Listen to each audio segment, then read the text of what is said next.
Hello दोस्तों, स्वागत है आप सभी का एक्सीलेंट गाइड के इस यूट्यूब चैनल पे।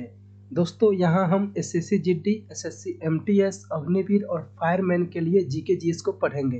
तो आज की क्लास को शुरू करते हैं। आप सभी लोग जुड़ जाइए और अपने अपने दोस्तों के पास शेयर कर दीजिए ताकि वो लोग भी इस क्लास का फायदा ले सके। तो फिर आज की क्लास को शुरू करते हैं। दोस्तों पहला क्वेश्चन स्क्रीन पर आ चुका है।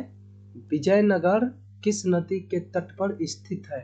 ऑप्शन ए कृष्णा नदी, ऑप्शन बी कावेरी नदी, ऑप्शन सी वेनगंगा नदी और ऑप्शन डी है तुंगभद्रा नदी। तो यहाँ पे कौन सा हो जाएगा राइट आंसर? विजयनगर किस नदी के तट पर स्थित है, बताइए दोस्तों। तो प्रश्न संख्या 1 का सही उत्तर आपका डी हो जाएगा, तुंगभद्रा नदी। इस बात को ध्यान रखिएगा। तो चलिए आज फिर अगले क्वेश्चन को देखते हैं। प्रश्न संख्या 2 हमारे सामने है। कृष्णदेव राय किसके समकालीन थे? Option A Humayun, option B Babur, option C Sher Shah और ऑप्शन डी है अकबर। तो यहाँ पे 4 ऑप्शन दिए गए हैं। कौन सा हो जाएगा दोस्तों राइट आंसर? जो कृष्णदेव राय थे वो किसके समकालीन थे? तो यहाँ पे आपका ऑप्शन डी होगा अकबर। अकबर का शासनकाल दोस्तों 1556 से 1605 तक, यहाँ तक ध्यान रखिएगा। तो नेक्स्ट क्वेश्चन देखते हैं। प्रश्न संख्या 3, गुजरात विजय की याद में अकबर ने किसका निर्माण कराया था? ऑप्शन ए बड़ा इमाम बाड़ा, option B Jama Masjid, option C बुलंद दरवाजा और ऑप्शन डी है लाल किला। तो यहाँ पे कौन सा हो जाएगा राइट आंसर? प्रश्न संख्या 3 का कौन सा होगा दोस्तों? गुजरात विजय की याद में अकबर ने किसका निर्माण कराया था? तो यहाँ पे आपका सही उत्तर ऑप्शन सी बुलंद दरवाजा हो जाएगा। और यह सबसे ऊंचा दरवाजा है, सबसे ऊंचा दरवाजा विश्व की, पूरे विश्व की सबसे ऊंचा दरवाजा है। इस बात को भी ध्यान रखिएगा। तो चलिए नेक्स्ट क्वेश्चन देखते हैं। प्रश्न संख्या 4, दीन ए इलाही नामक नया धर्म किसके द्वारा शुरू किया गया था? Option A Akbar, option B Jahangir, option C Humayun और ऑप्शन डी है शाहजहां। तो यहाँ पे कौन सा हो जाएगा राइट आंसर? दीन ए इलाही नामक नया जो धर्म था वो किसके द्वारा शुरू किया गया था? कौन सा होगा दोस्तों? जी हाँ बिल्कुल, यहाँ पे आपका ऑप्शन ए जो होगा अकबर वो राइट हो जाएगा। तो अगले प्रश्न को देखते हैं। प्रश्न संख्या 5, भारत में ईस्ट इंडिया कंपनी का पहला गवर्नर जनरल कौन था? Option A Robert Clive, option B Warren Hasting, option C Sir John Shore और ऑप्शन डी है लॉर्ड मार्क्विज। तो बताइए यहाँ पे कौन सा हो जाएगा राइट आंसर? प्रश्न संख्या 5 का भारत में जो ईस्ट इंडिया कंपनी का पहला गवर्नर जनरल था वो कौन था? तो यहाँ पे आपका ऑप्शन बी जो होगा वारेन हेस्टिंग, ये राइट हो जाएगा। तो अगले प्रश्न को देखते हैं। प्रश्न संख्या 6, बड़ा इमामबाड़ा कहाँ स्थित है? Option A Agra, option B Patna, option C Allahabad और ऑप्शन डी लखनऊ। तो यहाँ पे कौन सा हो जाएगा राइट आंसर? बड़ा इमामबाड़ा कहाँ स्थित है, बताइए दोस्तों। बिल्कुल आपका यहाँ पे ऑप्शन डी जो होगा वो राइट हो जाएगा। इलाहाबाद दोस्तों यूपी में है, आगरा भी यूपी उत्तर प्रदेश में है और पटना तो बिहार की राजधानी है। चलिए फिर अगला प्रश्न देखते हैं। प्रश्न संख्या 7, हवा महल कहाँ अवस्थित है? Option A Bengaluru, option B Chhattisgarh, option C Jaipur और ऑप्शन डी है दिल्ली।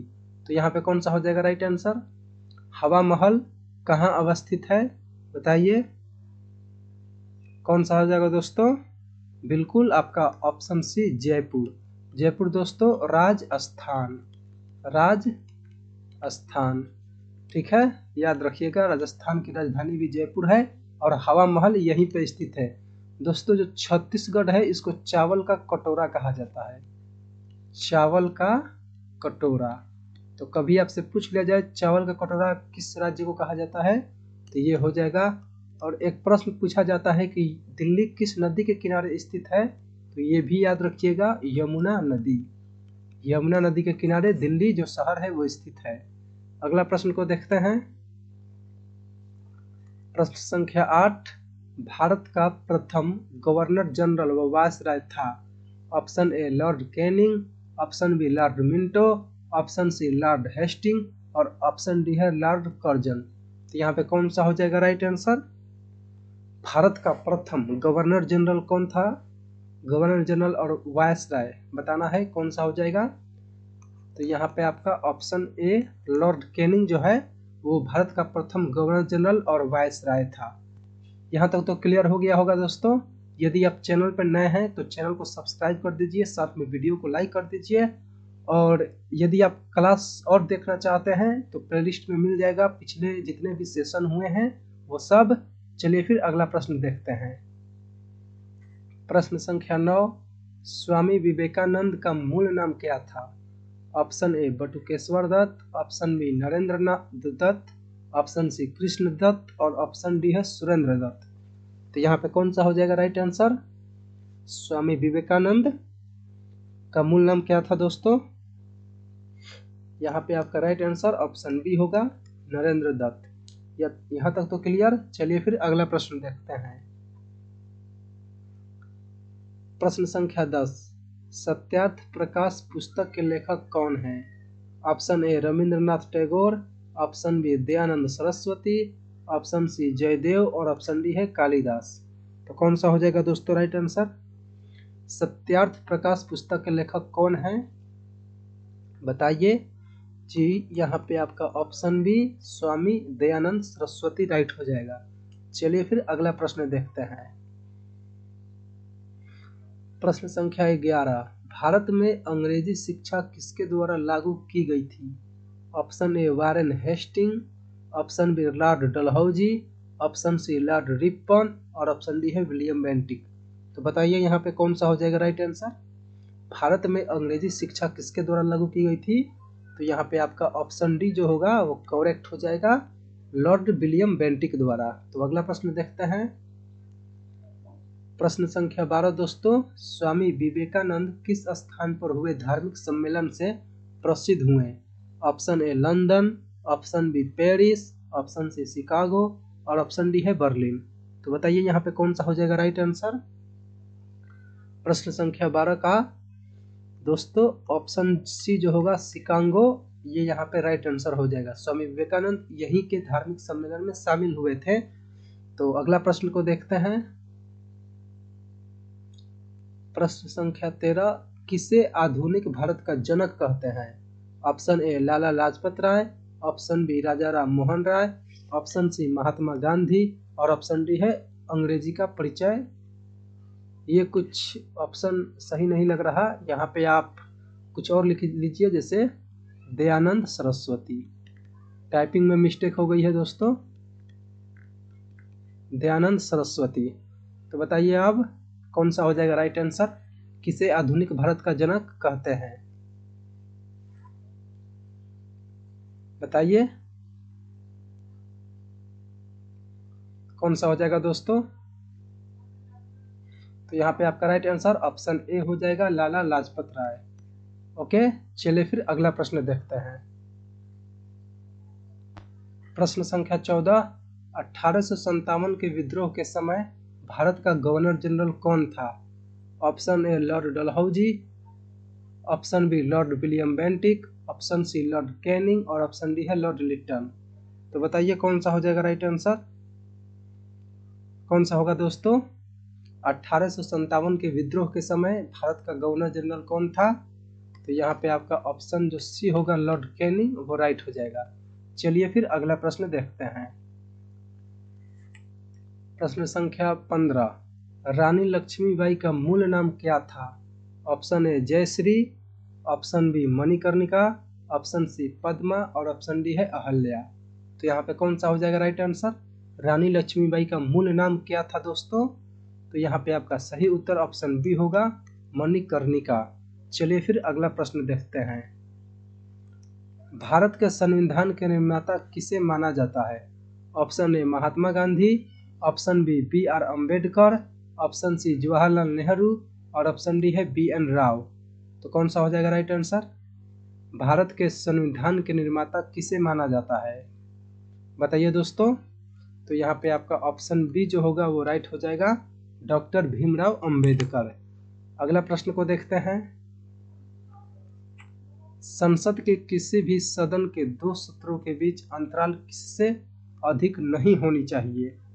तो बताइए कौन सा होगा राइट आंसर। ऑप्शन ए 3 महीने, ऑप्शन बी 6 महीने, ऑप्शन सी 9 महीने और ऑप्शन डी 12 महीने। तो यहाँ पे कौन सा हो जाएगा राइट आंसर। संसद के दोस्तों किसी भी सदन के दो सत्रों के बीच अंतराल किससे अधिक नहीं होना चाहिए? तो यहाँ पे ऑप्शन बी आपका करेक्ट हो जाएगा, 6 महीना। अगला प्रश्न को देखते हैं। लोकसभा का चुनाव लड़ने के लिए व्यक्ति की न्यूनतम आयु होनी चाहिए। ऑप्शन ए 21 वर्ष, ऑप्शन बी 30 वर्ष, ऑप्शन सी 25 वर्ष और ऑप्शन डी है 35 वर्ष। तो बताइए कौन सा हो जाएगा राइट आंसर।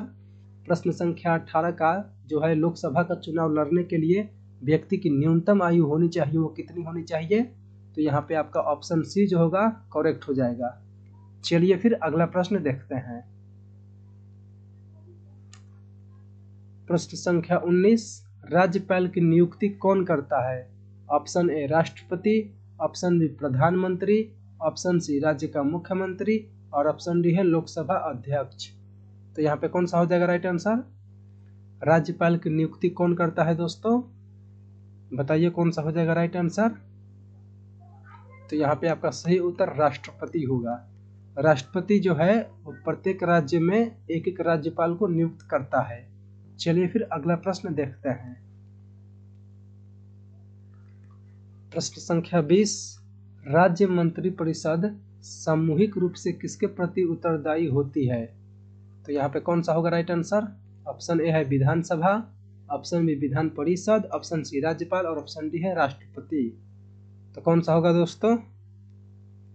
राज्य की जो मंत्रिपरिषद होती है वह सामूहिक रूप से किसके प्रति उत्तरदायी होती है? यहाँ पे आपका सही उत्तर ऑप्शन ए विधानसभा हो जाएगा। चलिए फिर अगला प्रश्न देखते हैं। विश्व की सबसे बड़ी मीठे जल की झील है। Option A Victoria, option B Superior, option C Baikal और ऑप्शन डी मिशिगन। तो यहाँ पे कौन सा हो जाएगा राइट आंसर। विश्व की सबसे बड़ी मीठे जल की जो झील है वो कौन है दोस्तों? कौन सी हो जाएगी राइट आंसर यहाँ पे। बिल्कुल यहाँ पे आपका ऑप्शन जो बी है सुप्रियर झील, ये राइट हो जाएगा। चलिए फिर अगला प्रश्न को समझते हैं। प्रश्न संख्या 22, सर्वाधिक ऊंचाई पर स्थित नौकायन झील है। टिटिकाका झील, option B Maracaibo, option C Athabasca और ऑप्शन डी है लेडोगा। तो बताइए यहाँ पे कौन सा हो जाएगा राइट आंसर। सर्वाधिक ऊंचाई पर स्थित नौकायन झील है। तो यहाँ पे आपका सही उत्तर ऑप्शन ए होगा टिटिकाका झील। टिटिकाका झील विश्व की सर्वाधिक ऊंचाई पर स्थित नौकायन झील है, इस बात को ध्यान रखिएगा। चलिए फिर अगला प्रश्न देखते हैं। प्रश्न संख्या 23, निम्नलिखित में से कौन सी झील हनीमून लेक कहलाती है? Option A Toba, option B Nyasa, option C Chad और ऑप्शन डी है टिटिकाका। तो बताइए यहाँ पे कौन सा हो जाएगा राइट आंसर। प्रश्न संख्या 23 का सही उत्तर क्या होगा दोस्तों। तो यहाँ पे आपका सही उत्तर ऑप्शन डी होगा टिटिकाका झील। टिटिकाका झील हनीमून लेक भी कहलाती है, इस बात को ध्यान रखिएगा। चलिए फिर अगला प्रश्न देखते हैं। प्रश्न संख्या 24, विश्व का सबसे ऊंचा जलप्रपात है। Option A Boyoma, option B Stanley, option C Angel और ऑप्शन डी है नियाग्रा। तो यहाँ पे कौन सा होगा राइट आंसर। विश्व का सबसे ऊंचा जलप्रपात कौन सा हो जाएगा दोस्तों। तो यहाँ पे आपका जो एंजिल जलप्रपात है वो राइट हो जाएगा, एंजिल जलप्रपात। चलिए फिर अगला प्रश्न देखते हैं। प्रश्न संख्या 25, यूरोप की एक पर्वत श्रृंखला है। Option A Alps, option B Himalaya, option C Andes और ऑप्शन डी रॉकीज। तो बताइए यहाँ पे कौन सा हो जाएगा राइट आंसर। यूरोप की एक पर्वत श्रृंखला है दोस्तों। जी बिल्कुल, यहाँ पे आपका ऑप्शन ए जो होगा वो करेक्ट हो जाएगा, आल्पस। प्रश्न संख्या 26, विश्व की सबसे व्यस्त व्यापारिक नदी है। Option A Nile, option B Mississippi, option C Rhine, option D Volga. तो यहाँ पे कौन सा हो जाएगा राइट आंसर। विश्व की सबसे व्यस्त व्यापारिक नदी है कौन सा हो जाएगा दोस्तों? सही उत्तर बताइए। जी बिल्कुल, यहाँ पे आपका ऑप्शन सी जो होगा वो राइट हो जाएगा, राइन नदी। राइन नदी जो है वो विश्व के सबसे व्यस्त व्यापारिक नदी है। चलिए फिर अगला प्रश्न, प्रश्न संख्या 27। निम्नलिखित नदियों में से कौन सी विषुवत रेखा को 2 बार पार करती है? Option A Niger, option B Zaire, option C Nile और ऑप्शन डी अमेजन। तो बताइए यहाँ पे कौन सा हो जाएगा राइट आंसर? कुछ नदियां दी गई हैं, उनमें से कौन सी ऐसी नदी है जो विषुवत रेखा को 2 बार पार करती है? कौन सा होगा राइट आंसर इसका? तो यहाँ पे आपको ध्यान रखना है ऑप्शन बी जायरे नदी। जायरे नदी विषुवत रेखा को 2 बार पार करती है। अगला प्रश्न को देखते हैं, प्रश्न संख्या 28। मर्रे डार्लिंग नदी कहाँ बहती है? Option A France, option B Germany, option C Australia और ऑप्शन डी रूस। तो बताइए यहाँ पे कौन सा हो जाएगा राइट आंसर? मर्रे डार्लिंग नदी कहाँ बहती है? 4 कंट्री के नाम दिए गए हैं, बताइए कौन सा होगा? तो यहाँ पे आपका ऑप्शन सी जो होगा ऑस्ट्रेलिया, ये राइट हो जाएगा। चलिए फिर अगला प्रश्न को समझते हैं। प्रश्न संख्या 29। विश्व की सबसे चौड़ी नदी है? Option A Mississippi, option B Amazon, option C Nile और ऑप्शन डी है डेन्यूब। तो बताइए कौन सा हो जाएगा राइट आंसर? विश्व की सबसे चौड़ी नदी बताना है, कौन सा होगा दोस्तों? तो यहाँ पे आपका ऑप्शन बी जो होगा अमेजन नदी, अमेजन नदी, अमेजन नदी राइट हो जाएगा। चलिए फिर अगला प्रश्न देखते हैं। प्रश्न संख्या 30 जो कि हमारा आज का अंतिम प्रश्न है। ऑस्ट्रेलिया के घास स्थल को किस नाम से जानते हैं? Option A downs, option B velds, option C savanna और ऑप्शन डी प्रेयरीज। तो कौन सा होगा राइट आंसर? ऑस्ट्रेलिया के घास स्थल को किस नाम से जानते हैं? बताइए दोस्तों। तो यहाँ पे आपका ऑप्शन ए जो होगा डाउन्स, डाउन्स हो जाएगा। वेल्स की बात की जाए तो यह साउथ अफ्रीका में, साउथ अफ्रीका में, और यह जो है सवाना, यह अफ्रीका में, अफ्रीका। ओके, यहाँ तक तो दोस्तों क्लियर हो गया होगा। अच्छे से 30 प्रश्न को हम लोग कर लिए। तो यदि आप चैनल पर नए हैं तो चैनल को सब्सक्राइब कर दीजिए, वीडियो को लाइक कर दीजिए और अपने दोस्तों के पास भी शेयर कर दीजिए। यदि आप इसका PDF लेना चाहते हैं तो टेलीग्राम को ज्वाइन कर सकते हैं, और हमारे इंस्टाग्राम पे डेली नॉलेज टेस्ट होता है, उसमें आप भी शामिल हो सकते हैं। तो आज की क्लास को यहीं पे ख़त्म करते हैं। आप सभी को जुड़ने के लिए धन्यवाद। जय हिंद।